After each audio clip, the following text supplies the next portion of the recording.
Assalamualaikum warahmatullahi wabarakatuh. Waalaikumsalam warahmatullahi wabarakatuh. Selamat jumpa lagi kawan pajak.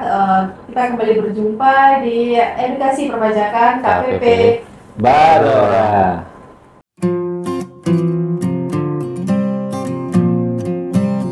Pada kesempatan kali ini saya Sida selaku penyuluh di KPP Badora ditemani oleh dua orang penyuluh ganteng di KPP Badora. Yang pertama adalah Pak Arif. Halo Pak Pajak, jumpa lagi kita. Kedua adalah Pak Yudi. Selamat siang kawan pajak. Pada kesempatan kali ini kita akan membahas atau refresh gitu ya Pak ya, tentang CIPAS, CTAS atau SIPAS ini. Jadi untuk informasi bahwa saat ini Direktorat Jenderal Pajak sedang membangun sebuah sistem informasi perpajakan yang terbaru bernama CIPAS atau Cortex Administration System. Pada kesempatan kali ini kita akan membahas ya. Kalau saya di posisi sebagai wajib pajak, tentu saya ingin tahu apa itu CIPAS, kemudian kenapa sih harus berubah, terus kemudian implikasinya bagi wajib pajak apa, dan juga keuntungan atau kemudahan yang akan didapatkan oleh wajib pajak seperti apa, seperti yang pada kesempatan kali ini kita akan membahas secara tuntas. Jadi jangan kemana-mana. Kemudian langsung aja mungkin dari kemarin ya. Mungkin bisa dijelaskan dulu apa itu SIPAS, kemudian karena kan ini memang sedang ongoing ya Pak ya, mungkin bisa diinformasikan juga kepada wajib pajak perkembangannya sampai saat ini seperti apa. Baik. Terima kasih Sida, kawan pajak. Assalamualaikum warahmatullahi wabarakatuh. Alhamdulillah kita berjumpa kembali. Jadi kawan pajak, saya rasa terkait Cortex ya atau SIPAS, kita semua sudah agak lama juga mendengar ya, Sida kawan pajak ya. Kita pengen update nih kawan pajak bahwa semakin kesini ya, DCP saat ini telah melakukan berbagai atau berangkai uji coba ya terkait impact atau dampak jika nanti Cortex ini akan diberlakukan. Kita tahu ya bahwa semua wajib pajak tentunya nanti akan terlibat dan akan menggunakan Cortex, dan tentunya apabila saat ini atau kemarin-kemarin nih wajib pajak terutama ILAP yang banyak menggunakan aplikasi sendiri gitu ya, akan harus melakukan perubahan nih, harus melakukan penyesuaian. Nah saat ini Direktorat Jenderal Pajak sedang tadi melakukan uji coba sekaligus melihat dampaknya perubahan seberapa besar sih yang penyesuaian yang harus dilakukan oleh para wajib pajak, baik wajib pajak secara umum ataupun ILAP. Itu mungkin perkembangan saat ini sudah. Kemudian mungkin bisa dijelaskan kalau Cortex ini secara garis besar nanti seperti apa? Ya. Jadi kan pajak merupakan semangat ya dari DJP untuk terus melakukan perubahan, terus melakukan reformasi ya, antara lain saat ini reformasi dilakukan dengan membangun suatu sistem termasuk proses bisnis yang tentunya akan lebih memberikan kemudahan. Kemudian bagi siapa? Kemudian bagi kita sebagai wajib pajak untuk melaksanakan hak dan kewajiban perpajakannya dengan baik dan benar tentunya. Nah di sini kan pajak secara garis besar ya, perubahan mendasar apa sih yang ditawarkan oleh Cortex di sini? Pertama, dengan Cortex di sini akan dibangun suatu sistem yang berbasis CTOS nih. Mungkin Mbak Sida atau Mas Yudi bisa menjelaskan lebih lanjut bahwa dari sistem di sini akan memberikan informasi yang langsung dapat digunakan, jadi tidak perlu diolah lebih lanjut. Kemudian dengan Cortex ini seiring ya dengan tujuan tadi memudahkan dan seterusnya, dan Cortex ini kita juga akan terus melakukan pembenahan basis data perpajakan. Saat ini kita tahu ya, DJP merupakan salah satu institusi yang mendapatkan begitu banyak data ya dari para ILAP ya. Apa itu ILAP, Sida? Instansi, lembaga, asosiasi, dan pihak ketiga. Iya, dan pihak ketiga penyedia jasa lainnya. Dan dengan data-data tadi diharapkan ya akan digabung ya melalui Cortex di sini akan memberikan ya data yang lebih andal tentunya, lebih komprehensif ya, lebih terintegrasi, lebih akurat, dan tentunya datanya lebih pasti ya. Kemudian dengan Cortex di sini seperti yang tadi kita jelaskan ya, dalam reformasi perpajakan selain dari sisi aplikasi dalam sisi sistem, maka dalam proses bisnis pun juga akan mengalami perubahan. Apa saja di sana? Yaitu terkait proses bisnis, pelayanan, kemudian pengawasan yang dilakukan oleh Direktorat Jenderal Pajak, termasuk upaya untuk penegakan hukum. Nah, dengan Cortex di sini, saya rasa kita semua wajib pajak akan bisa memantau nih kewajiban perpajakan yang dimiliki hari per hari gitu ya, sehingga apabila kita lihat nih data kita di Cortex kok tidak ada konfirmasi, tidak ada pertanyaan seterusnya, tentunya kita akan merasa bahwa selama ini sudah melakukan kewajiban perpajakan dengan benar. Itu mungkin secara umum tentang Cortex ya. Sebenarnya salah satu ciri organisasi yang bagus kan juga memang merespon terhadap dan mengikuti perkembangan gitu ya. Ya, sesuai dengan nilai Kementerian apa itu? Kesempurnaan ya, kita akan terus menjadi yang lebih baik. Kemudian beralih ke Pak Yudi, mungkin bisa dijelaskan secara singkat juga mengapa sih berubah, memang apa urgensinya untuk DJP ini memperbarui sistem administrasi perpajakan yang terbaru? Oke. Jadi seperti Pak Arief bilang tadi bahwa ini merupakan DJP akan melakukan reformasi perpajakan ya Pak Arief ya. Iya. Dan reformasi perpajakan ini tidak hanya pada saat ini juga ya Pak Arief ya. Iya. Pada tahun-tahun yang lalu juga DJP melakukan reformasi, terutamanya misalnya di bidang reformasi peraturan perpajakan Pak Arief ya. Iya. Di mana sistem pemungutan yang dulunya official assessment, di mana wajib pajak sifatnya pasif untuk menunggu adanya ketetapan pajak ya Pak Arief. Iya. Terus kemudian berubah menjadi self assessment. Artinya wajib pajak secara aktif menghitung, kemudian menyetorkan dan melaporkan pajak yang seharusnya dia bayar. Kemudian secara organisasi juga reformasi juga dilakukan di DJP ya Pak Arief ya. Iya. Jadi pada saat itu juga yang dulunya kantor itu berdasarkan jenis pajak. Nah, seperti ada seksi PPN dulu zaman dulu ya Pak Arief, kemudian pajak. Nostalgia nih Mas. Ini jadi saya ingin menerangkan bahwa memang reformasi perpajakan tidak Terus ya. Iya, tidak hanya dilakukan saat-saat ini juga, Pak. Tapi udah dari dulu. Kemudian dari organisasi, dari jenis pajak, fungsi, kemudian berubah menjadi fungsi, ada seksi, kemudian pelayanan, kemudian pengawasan, kemudian pemeriksaan dan segala macam. Iya. Kemudian juga ada perubahan reformasi di bidang ini juga di bidang Proses bisnis ya. SDM di sini. Jadi memang secara tuntutan zaman kita memang harus berubah ya Pak Rida. Jadi untuk interaksi antar diskus dengan wajib pajak memang harus dibatasi di sini. Jadi memang integritas kita selalu harus diutamakan ya Pak Rida. Nah sekarang untuk reformasi perpajakan terus berlanjut dan sampai sekarang berkelanjutan. Dalam terutamanya dengan adanya perkembangan teknologi Pak Bedut ya. Iya. Jadi reformasi perpajakan juga menyentuh di teknologi informasi, kemudian basis data dan proses bisnis. Dan inilah cikal bakal lahirnya Cortex atau PSIAP atau pembaruan sistem inti administrasi perpajakan. Nah, kenapa ini adanya Cortex di sini? Terutamanya adalah di sistem teknologi informasi. Bahwa sistem yang selama ini kita pakai itu belum terintegrasi ya Pak Rida. Makanya kita memunculkan untuk dilakukan reformasi perpajakan di bidang teknologi informasi. Nah, mengapa kembali lagi di pertanyaan Mbak Sida, mengapa sistem administrasi perpajakan?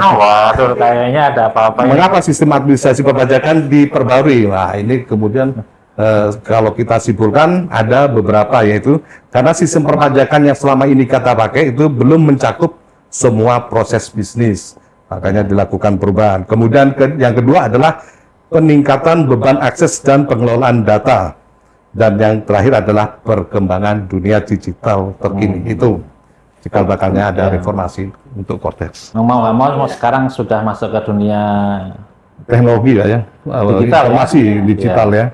Kemudian tadi sudah disinggung tentang proses bisnis. Mungkin bisa diceritakan atau dijelaskan kepada kawan pajak semua nanti di sitas ini, di Cortex terbaru ini memang perubahan bisnis, proses bisnis apa yang berubah mungkin Pak Arief? Iya.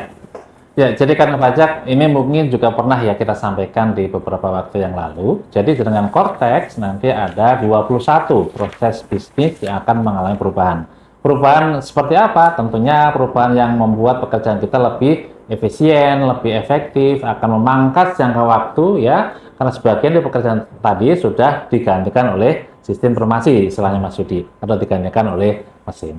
Tapi dari 21 proses bisnis perubahan tersebut, ada 5 saja sebenarnya nih Mbak Sida proses bisnis yang terdampak langsung kepada wajib pajak. Nah, 5 ini apa saja? Pertama yaitu terkait apa tadi? Registrasi atau pendaftaran. Nanti ketika Cortex sudah kita gunakan ya, sudah diberlakukan, mulai dari pendaftaran NPWP, pengukuhan PKP, termasuk jika ada perubahan data ya, kemudian jika akan mengajukan penghapusan NPWP atau pencabutan PKP, nanti dapat dilakukan langsung dari kantor saja, tidak perlu datang ke KPP atau mengirimkan surat permohonan. Jadi cukup melalui Cortex kita bisa daftar NPWP, daftar dukungan PKP, perubahan data termasuk penghapusan dan pencabutan NPWP dan PKP. Nah, kemudian perubahan yang kedua adalah terkait pembayaran. Nah, terkait pembayaran di sini ada perubahan yang cukup mendasar juga nih Mbak Sida dan kawan pajak. Selama ini jika kita misalnya akan melakukan pembayaran ya untuk satu jenis pajak, untuk masa pajak tertentu, dalam suatu pajak tertentu, maka kita masing-masing setoran tadi kita harus membuat satu kode billing. Kita capek nih, kita membuat SPT masa unifikasi pasal 23 aja KJS-nya ada berapa? Ya banyak ya. Dan yang kedua rentan kesalahan ya Pak. Nah, jika banyak tentunya juga rentan ya, seperti Mas Sudi tadi ada kesalahan sehingga permohonan PBK menjadi banyak. Nah, dengan Cortex nanti ya untuk probis pembayaran ini cukup simpel ya kawan pajak ketika kita membuat misalnya SPT pasal 21, 26, kemudian SPT masa PPA unifikasi ya, e-faktur dan seterusnya, maka di sana sudah disediakan nih kita untuk beberapa kode jenis setoran cukup klik satu saja untuk satu masa pajak ya, untuk satu SPT masa. Maka walaupun ada beberapa kode jenis setoran, kita hanya membuat satu kode billing saja. Jadi satu setoran pajak bisa digunakan untuk beberapa jenis pajak, bisa untuk beberapa masa pajak. Juga apabila kita punya tunggakan pajak nih Mbak Sida, kita sering ngadakan apa namanya edukasi one-on-one ya. Ternyata wajib pajak baru tahu loh, ternyata tunggakan STP saya banyak juga gitu ya. Mungkin waktu dikirim misalnya nggak sampai atau sudah pindah halaman kantor dan lain sebagainya. Maka ketika kita lakukan edukasi one-on-one baru tahu, oh ternyata ada banyak STP yang belum dilunasi. Nah, dengan Cortex nanti kan pajak kita cukup masuk ke portal kita ya, melalui akun kita, maka kita bisa melihat saldo termasuk saldo utang pajak atau STP yang outstanding, yang jika lewat waktu ada risiko juga ya untuk dilakukan tindakan penagihan. Jadi apabila ada STP banyak dengan Cortex nanti kita bisa langsung merapel nih istilahnya nih Mas Yudi, membuat kode billing untuk beberapa jenis pajak beberapa tunggakan pajak. Nah, kemudian yang poin ketiga ya, yang akan berdampak kepada wajib pajak terkait pemberlakuan Cortex adalah terkait tata cara pelaporan SPT. Tadi sudah disampaikan oleh Mas Yudi, salah satu alasan kenapa kok harus pakai Cortex sih, gitu kan? Karena dengan sistem yang kita gunakan saat ini nih, masih terpisah nih untuk pelaporan SPT. Kita gunakan SPT pasal 2126, kita gunakan apa? ISPT pasal 2126. Ibu pot ya? Ya.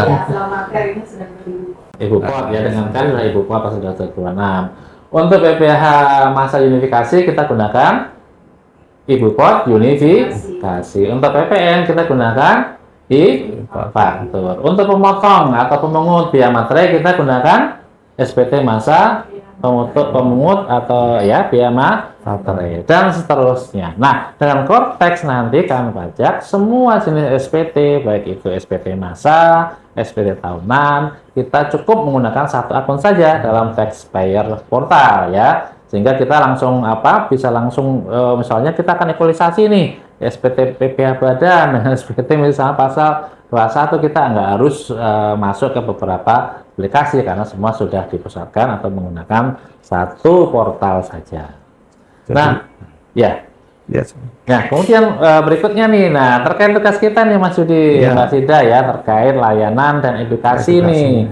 Nah saat ini ketika kita sudah beberapa kali ya diundang oleh wajib pajak, diundang oleh instansi lain terkait permintaan memberikan edukasi dan diskusi perpajakan. Nah saat nanti ketika Cortex sudah berlaku, maka kawan pajak cukup masuk di taxpayer portalnya, meminta ya dijadwalkan untuk dilakukan edukasi. Misalnya tentang apa? Tentang PP pasal 21 menggunakan TER misalnya. Jadi Atau, ini Pak Erik ya, jadi kebutuhan untuk edukasi juga berdasarkan permintaan wajib pajak kita. betul, jadi akan disesuaikan dengan kebutuhan wajib pajak. Silakan kawan pajak. Nah, nanti kita ya di KPP Badora penyuluhnya harus siap-siap nih, ya kan?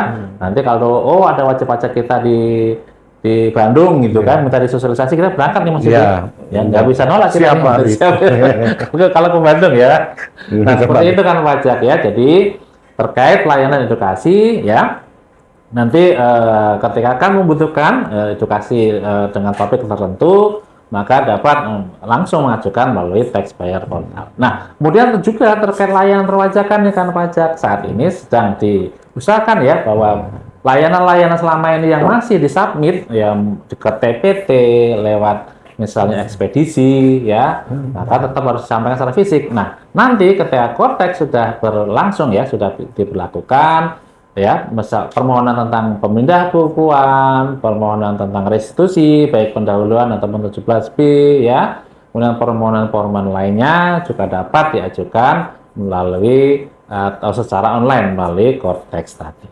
Nah, kemudian yang kelima, yang paling penting nih kan pajak nih, yang mungkin juga saya yakin sudah sering dengar ya terkait adanya Tax Account Management atau TAM. Nah, TAM di sini Bapak Ibu secara garis besar kembali kita sampaikan ya. TAM ini semacam buku besar kita ya terkait kewajiban pemenuhan kewajiban perpajakan. SPT apa saja yang pernah kita laporkan nih periode yang lalu misalnya ya. Kode billing apa saja yang sudah kita setor. Kode billing mana saja outstanding. Kita diingatkan langsung, oh kita sudah pernah bikin kode billing sebelum daluarsa harus segera disetorkan. Termasuk tadi jika kita sudah atau pernah dilakukan pemeriksaan, pernah terbitkan SKP, pernah terbitkan STP ya. Termasuk di sini nih yang baru kan pajak terkait pembayaran ya, tadi mungkin boleh sampaikan bahwa dengan konteks nanti selain kita melakukan pembayaran menggunakan kode billing, maka wajib pajak juga dapat ya melakukan semacam deposit nih Mas Yudi. Ya. Jadi sebelum ada pajak berutang deposit dulu deh dananya, bisa melalui setoran atau PPK atau mungkin dari SKPLP yang diterima. Apa keuntungannya? Tentunya ketika melakukan deposit akan terhindar dari kemungkinan terjadinya keterlambatan pembayaran. Nah, semua deposit dan semua informasi perpajakan tadi akan ditampung dalam namanya Tax Account Management. Mungkin itu secara garis besarnya.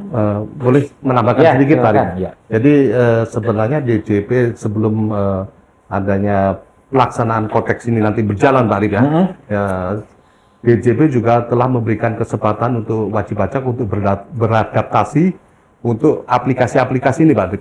Seperti Pak Arif sebutkan tadi ada e-Code 21, kemudian ada unifikasi, kemudian ada e-faktur segala macam. Sebenarnya itu merupakan salah satu di mana fase bridging ya Pak Arif, sebelum Cortex ini diterapkan. Jadi pada saat ini DJP juga memberikan kesempatan dan untuk wajib pajak untuk beradaptasi sebelum Cortex ini dijalankan itu Pak. Ya, jadi betul sekali kan pajak ya. Kebetulan beberapa dari kita kemarin sudah mendapatkan semacam training ya untuk membuka aplikasi. Jadi percayalah bahwa seperti yang disampaikan oleh Mas Yudi tadi terkait tata cara tadi untuk pembuatan bukti potong di SPT 2126, di SPT masa identifikasi, pembuatan faktur pajak di e-faktur. Nanti ketika berubah menjadi Cortex, kurang lebih juga ada perubahan tapi sangat minor. Iya, jadi tidak kaget nanti wajib pajak. Betul sekali.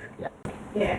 Sepertinya yang sebenarnya akan kita bahas lebih lanjut kan memang untuk 5 proses bisnis yang terdampak bagi wajib pajak. Iya. Tapi tadi sama Pak Arif sudah bersemangat ya, sedikit-sedikit di-spill atau 5 probis untuk WP itu apa saja yang terdampak dan perubahan-perubahannya dari sebelumnya. Tapi tetap kita akan membahas sedikit lebih detail ya. Mungkin diawali dengan Pak Yudi, mungkin bisa dijelaskan perubahan ataupun keunggulan proses bisnis registrasi nanti bagi kawan pajak semua ini seperti apa? Oke, seperti Pak Arif bilang tadi ya, bahwa proses bisnis registrasi di sini merupakan pembentukan proses bisnis pembentukan pemutahiran penghapusan data dan status wajib pajak seperti pemohonan pendaftaran wajib pajak, kemudian pengukuhan, pengusahaan kena pajak, kemudian perubahan data, kemudian ada penetapan tempat terdaftar wajib pajak dan sebagainya.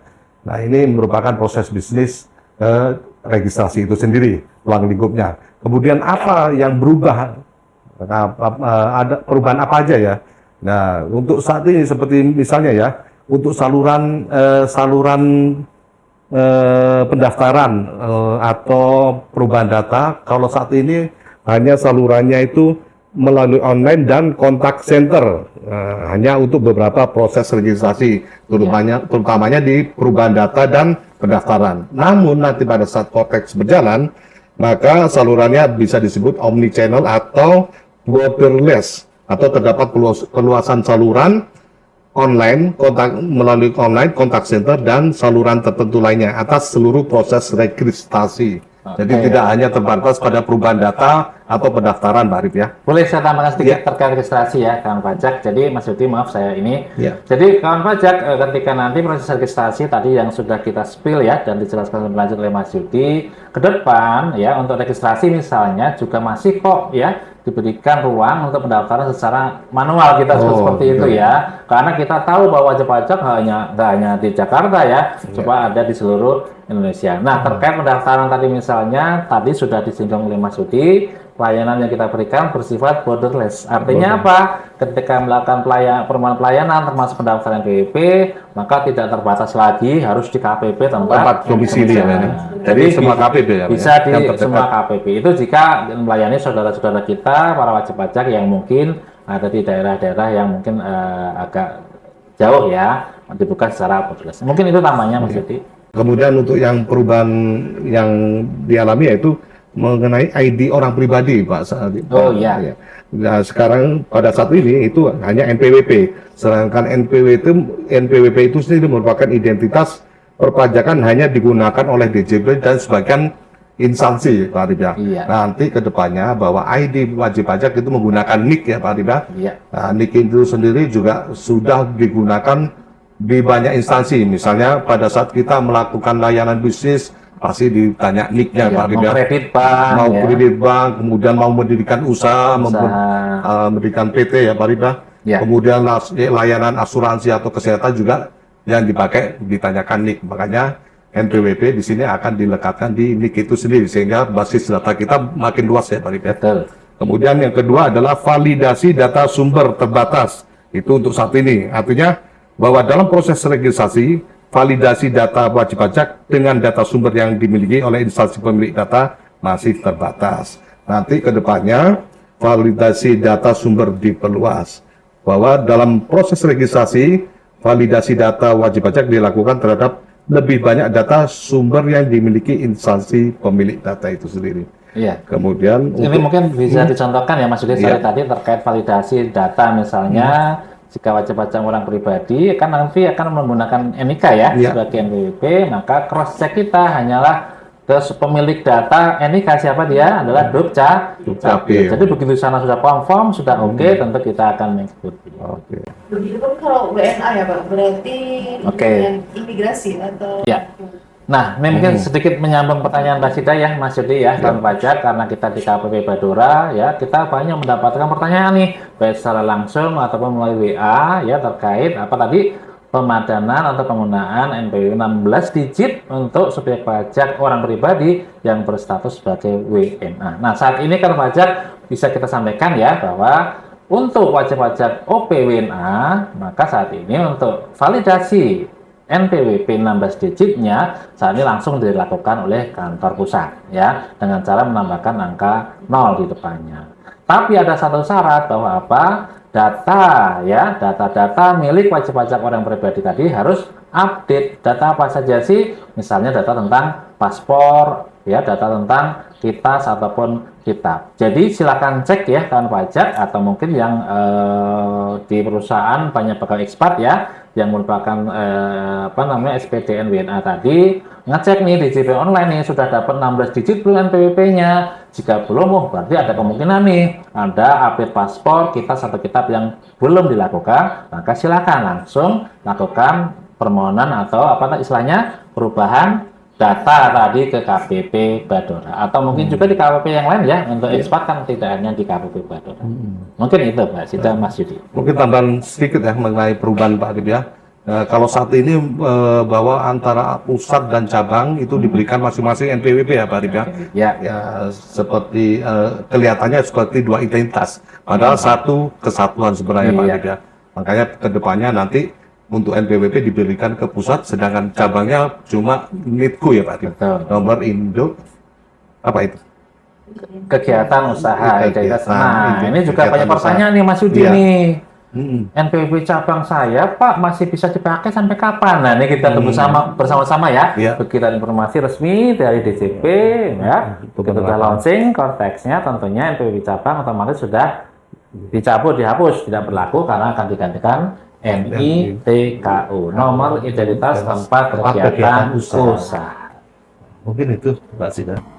Kemudian untuk proses bisnis pembayaran tadi sempat dijelaskan dengan Pak Iya. secara singkat bahwa salah satu perubahannya adalah satu kode billing untuk data Beberapa. satu atau beberapa jenis yang Iya. entah itu penerapan ataupun tunggakan pajak begitu ya. Betul. Untuk pelaporan seperti yang kita bilang tadi masalah di registrasi ya Mas Jen, ada NPW pusat, ada NPW cabang. Nah, itu nanti pelaporannya itu kan masing-masing dilakukan ya Pak Dito. Ya. Nah, nantinya ke depannya laporan itu cukup satu atau terpusat Di ya, pusat Pak? saja. Di pusat saja. Kemudian masalah integrasi. Nah, di sini pada saat ini pelaporan SPT tidak terintegrasi dengan proses bisnis lainnya seperti pembayaran, kemudian pelaporan dan akun wajib, serta tidak adanya fitur validasi data. Nanti kedepannya juga akan berubah juga bahwa ini akan terintegrasi untuk pelaporan tersebut. Bisa langsung ke pembayaran seperti Pak Arif contohkan tadi ya. Iya. Itu mungkin untuk pengelolaan SPT Mbak Sida. Kemudian proses bisnis keempat yaitu account management. Iya. Tadi Pak Arun juga sudah sempat nih dijelaskan secara singkat gitu. Jadi Iya. mungkin bisa mungkin sedikit lagi lah biar agak sedikit lebih lengkap nanti. Iya. Skill-skillnya seperti apa? Ya, jadi terkait TAM ya kan pajak mungkin tadi sudah juga kita sampaikan ya, walaupun secara sebentar. Jadi kembali lagi, TAM ini merupakan summary ya, summary atas kewajiban perpajakan ya, yang sudah kita lakukan. Summary terkait apa? Mungkin ada tunggakan pajak barangkali yang masih outstanding yang kita selama ini mungkin harus konfirmasi ya ke WA helpdesk kita ya Mbak Sita ya, ketika wajib pajak ingin mengetahui berapa sih sebenarnya tunggakan pajak yang dimiliki ya.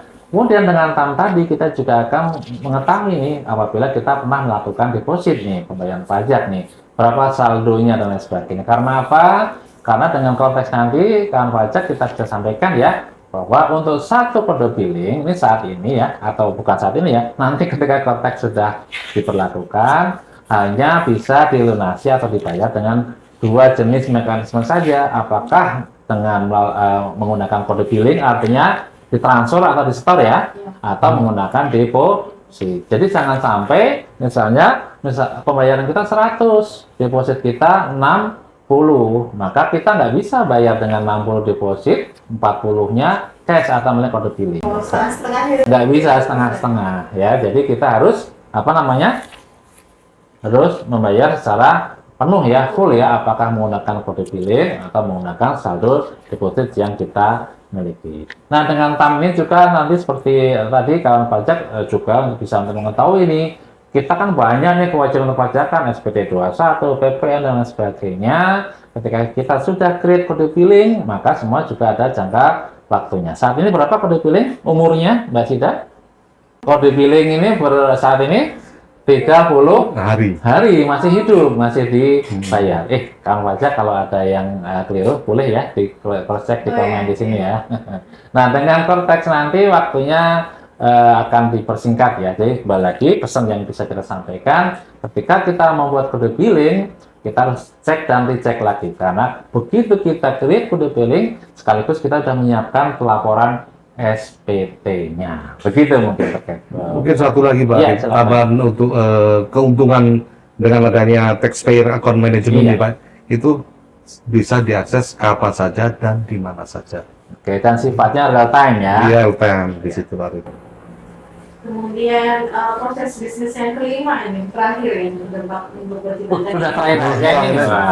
Kita oleh wajib pajak organisme itu adalah proses bisnis, layanan, dan edukasi. Seperti apa nih? Kalau sekarang kan kondisi existing kalau BP atau kalau pajak ingin melakukan edukasi ya antara data, telepon atau WA. Apakah nanti di sitas ini bisa nih chat via web atau seperti apa nih? Perubahannya. Oke. Jadi untuk layanan perpajakan itu bisa dibagi beberapa ya Pak Yu. Ada layanan edukasi, kemudian layanan interaktif, kemudian yang ketiga adalah layanan administratif. Untuk layanan interaktif sendiri wajib pajak nantinya bisa melakukan saran ya Pak Yu, saran, kritik, kemudian pengaduan, termasuk pengaduan di sini dan lain-lain. Kemudian untuk layanan edukasi seperti Pak Alif bilang tadi bahwa nantinya wajib pajak bisa mengajukan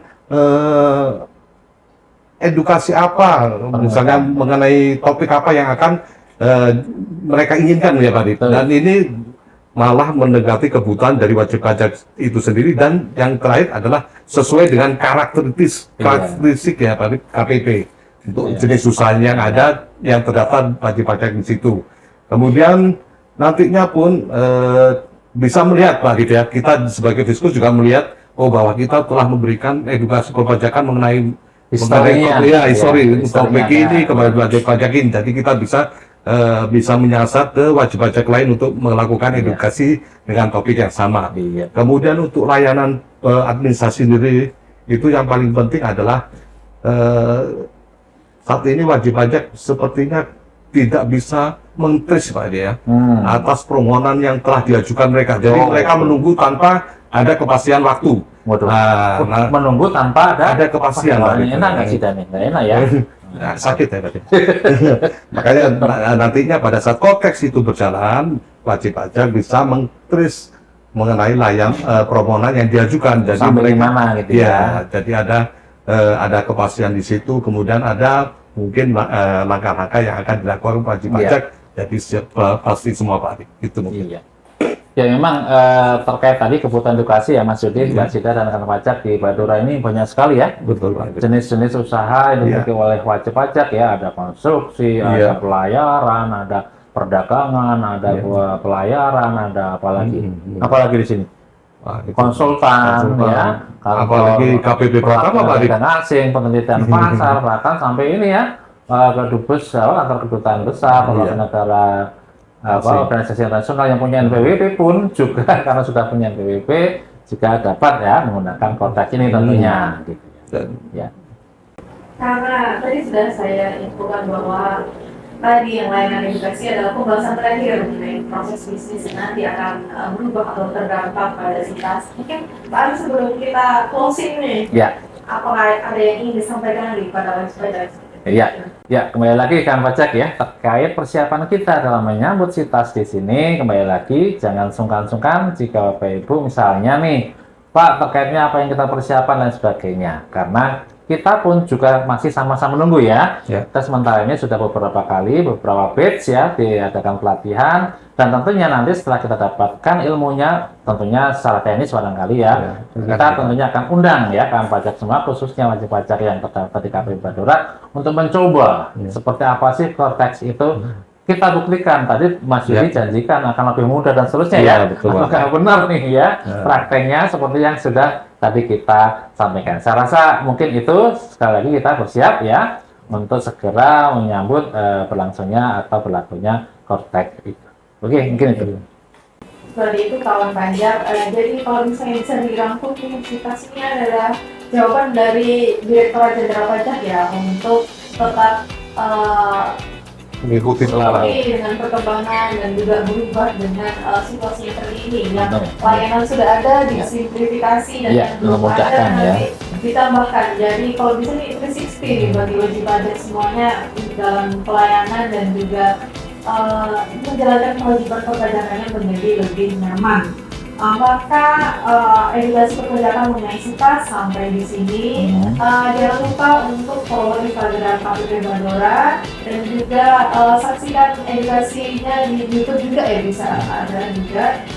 Kalau misalnya ada pertanyaan, silakan bisa dilayangkan di helpdesk KPU Badola di 0811 1330 053. Saya Prasida dan Syarif. Yudi. juga WIB, kami pamit dari edukasi perpajakan pagi ini. Dan sampai jumpa.